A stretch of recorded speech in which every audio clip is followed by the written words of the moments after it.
Let's plant some peas, but not these.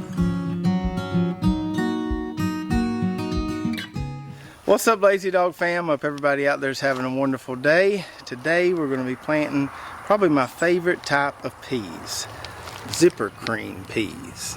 So it's almost the middle of April. Things have finally warmed up enough to get some field peas in the ground. We've got our plot ready to plant 2 double rows of these delicious peas. We still have some peas in the freezer from last year's garden, but we've been working through these pretty quick. And if we want to keep a constant supply, we're going to have to grow more. But before we plant our peas, and these are not blue peas, by the way, these are just treated seeds, and I'll get into that a little more later in the video. But before we plant our peas, let's talk about the differences in the peas we grow down here in the south versus some of the peas you guys up north grow, because a lot of people get confused about all the different types of peas. So when we say peas down here, we're referring to field peas or cow peas. But most of the rest of the country, when you say peas, they're thinking of what we call English peas, sweet peas, those little green peas like I showed you earlier. Now those English peas are fun to grow. They're delicious when we can get a good harvest of them. But they don't like our heat down here too much. And so we're not always super successful at growing English peas. We can plant them in the fall. We did pretty good with them last fall. And we can plant them in late winter like we did this year, and sometimes get a decent early spring crop. And it looks like we may make that happen this year. But we can't grow those English peas a lot down here. We don't have a huge window for growing them because our summers are so humid and hot. And so our preferred type of pea to grow down here is what we call field peas. You'll also hear them called cow peas, lots of different other names for them, and we'll kind of go through the different categories or classifications of cow peas in a minute. But these peas love the heat. We can wait until mid-April to plant them. We could wait until probably early May to plant them. We can also grow a fall crop of them. They do well in the heat. They typically don't have a lot of nutrient requirements. You can grow them in some pretty sorry soil and still make a decent crop of them. We shell them when they're fresh, put them in the freezer, and then we have a nice supply all throughout the year. Now in the past, we've had people comment on our videos when we were talking about field peas saying these are just animal food. They don't really care to eat them. But these are a great food source for us down here where we can grow them well. And there's lots and lots of different varieties of cow peas or field peas. To me, it's kind of like okra. There's all these heirloom varieties out there that you can't buy online, but that people have saved over the years. They're all a little bit different. They all kind of taste somewhat similar, but the growth habit may be different. Some of them are climbing, some of them have a bush growing habit, and it's just neat to me that there's all these different varieties out there. We have folks send us seeds sometime, and I got a couple varieties I want to try that are heirloom varieties. I got to figure out where to plant them. But the whole southern pea, cow pea, field pea thing is just really interesting to me because there's so many different cultivars out there.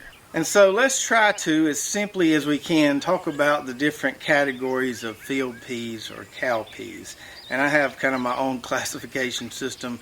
I did find some other classification systems online that were a lot more complex. I found this one particular article from the University of Florida that has them broken down into like 12 different categories. But we'll use 4 categories just to keep things kind of simple. So the first category would be black-eyed peas, and most people are familiar with these. This is what we eat on New Year's. We always have black-eyed peas and collard greens to give us good luck and prosperity throughout the new year. So black-eyed peas, as you probably know, the pea itself is kind of cream colored, and then it has this dark eye in the center. And there's several different varieties of black-eyed peas out there. The most common ones you'll probably find on seed websites are Queen Anne and then the California black-eyed pea. Now we don't grow a lot of black-eyed peas here for whatever reason. I probably should try growing some. I imagine they would do well here. But we do grow a lot of the next 3 categories. So the next one, number 2, would be your pink-eyed peas, which are these guys right here. So it's a green pea, and the eye on it is kind of pinkish to purple color. And there's quite a few varieties of pink eye peas that you'll find out there. The one we grew last year, these right here that we really liked, is the top pick pink eye. It kind of makes all the peas at one time. They sit on top of the plants there. You don't really have to look for them. You just walk through there and grab them in big clusters. They're really easy to harvest. You probably have also heard of the pink eye purple hull pea.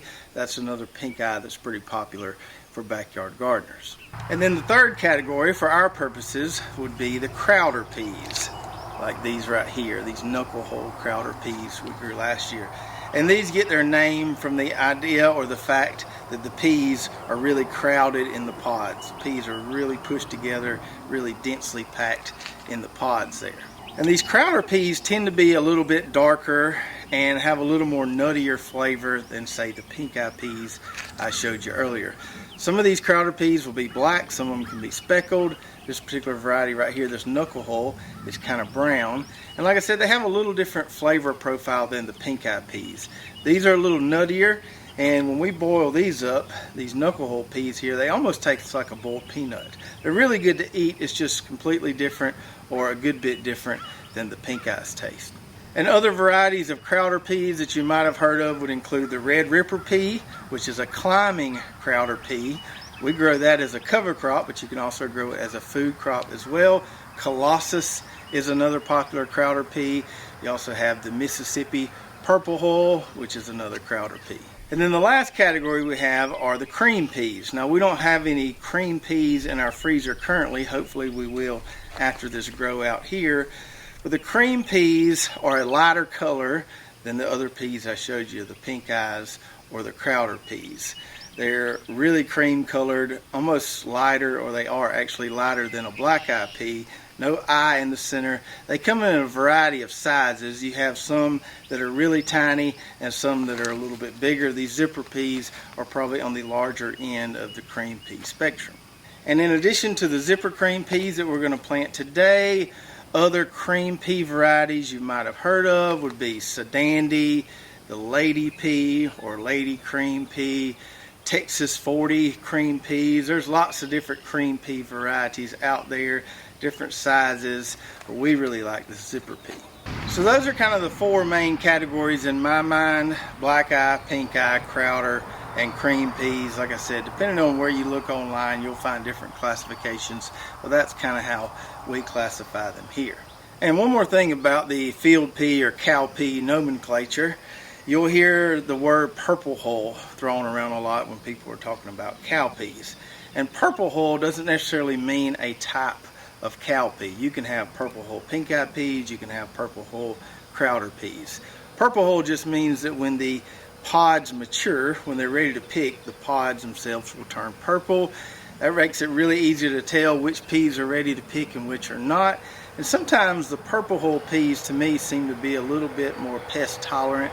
The pests can't bite into the peas as much on the purple hulls as something like the zipper pea. So don't get the word purple hull confused with the actual type of peas. Purple hull just kind of tells you what color the pea pod is going to be when it's ready to harvest.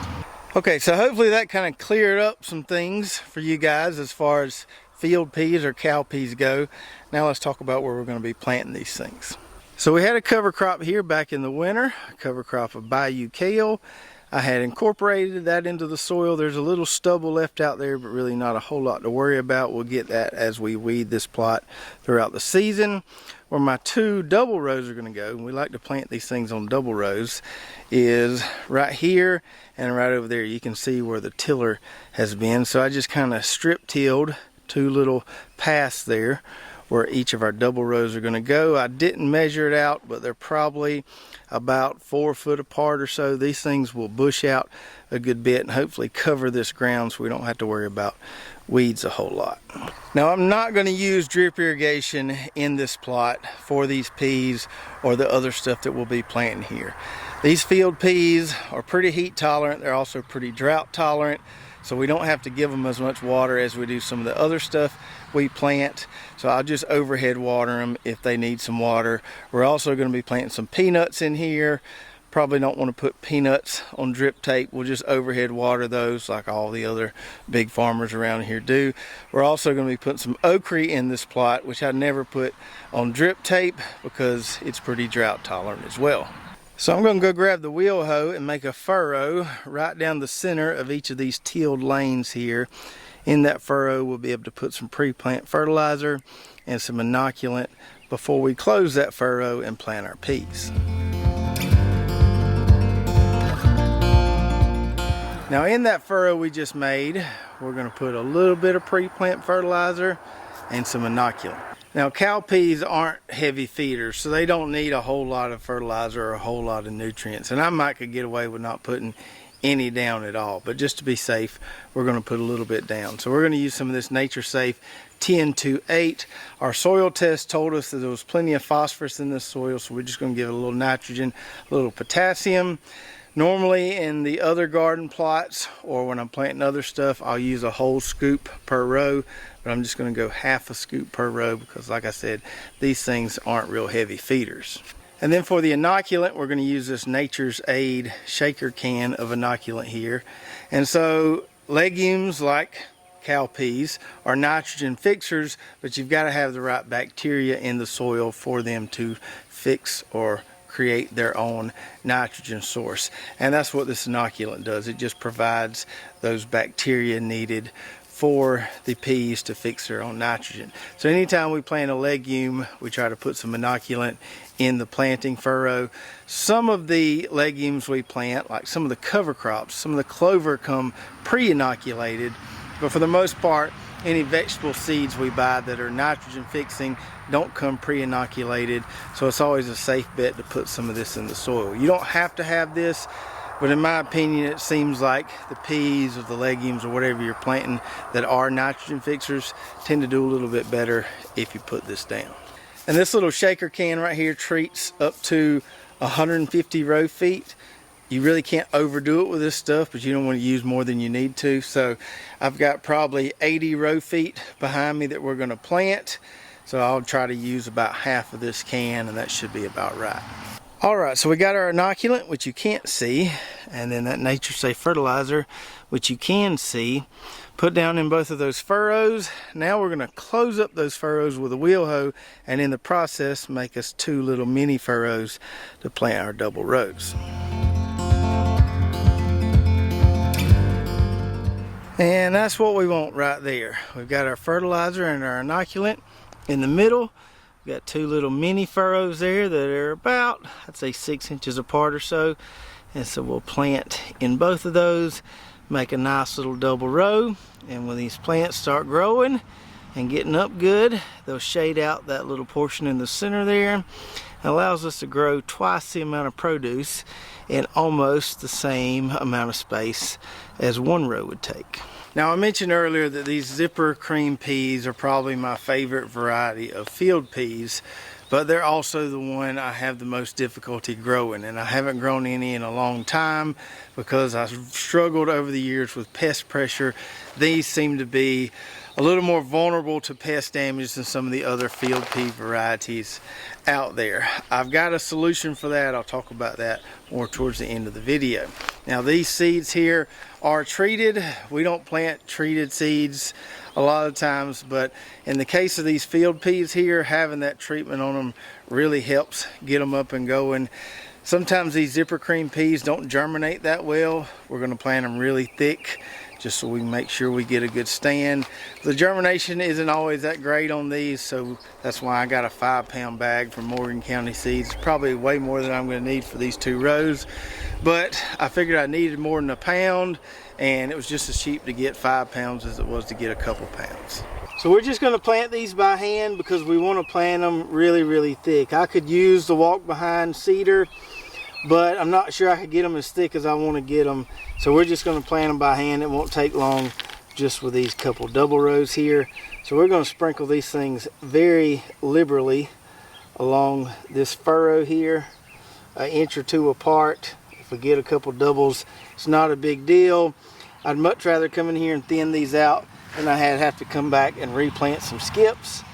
So we'll plant on both sides here both of these mini furrows, and we'll just go through here and sprinkle those seeds really thick along both of these little mini furrows. And now that our peas are in the furrow, we're just gonna close those furrows up with our rake here, just lightly cover those seeds, and we'll take it and tamp them down. Make sure we get some good seed to soil contact there. And they're planted. Now, since we didn't use drip irrigation on these 2 rows here, or not using it on this entire plot, I'll probably put the overhead tripod sprinkler on here in a little bit, let it run for a couple hours. We're supposed to get some rain in the next couple days. With that overhead watering and then some rain in the next couple days, that should be enough to get these seeds germinated and up and going. And then I'll probably be putting our peanuts alongside that far row of peas there pretty soon here, within the next week or so. I have seen the farmers around here stirring up some dust, which tells me they're going to be planting peanuts pretty soon, and we'll get ours in the ground as well. Now, I mentioned to you that these field peas or cowpeas are pretty susceptible to pest damage, especially down here in the south. So we have this pest called the pea curculio. Sometimes you'll see it called the pea weevil, and even the commercial farmers struggle with it. Seems like when I was younger, there were a lot of commercial field peas grown around here, and there's not hardly any grown at all. And that's because even with non-organic methods, they couldn't find a good way to control that pest.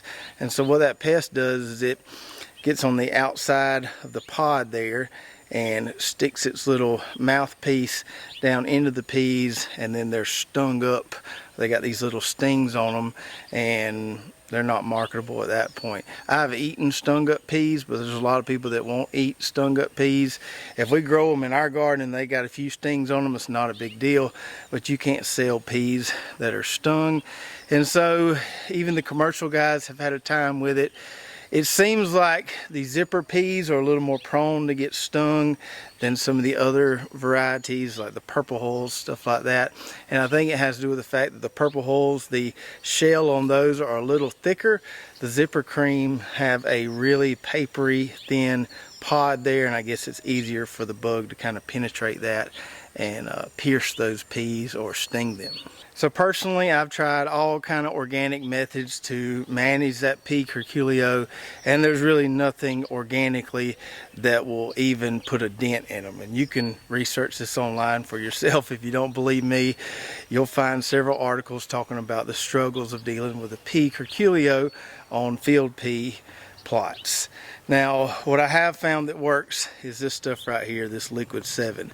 Now, I know this stuff isn't great for pollinators, and I don't use it any more than I have to. I use it only on field peas because it's the only thing I have found that will take care of that pea curculio and keep our peas from being just stung to no end.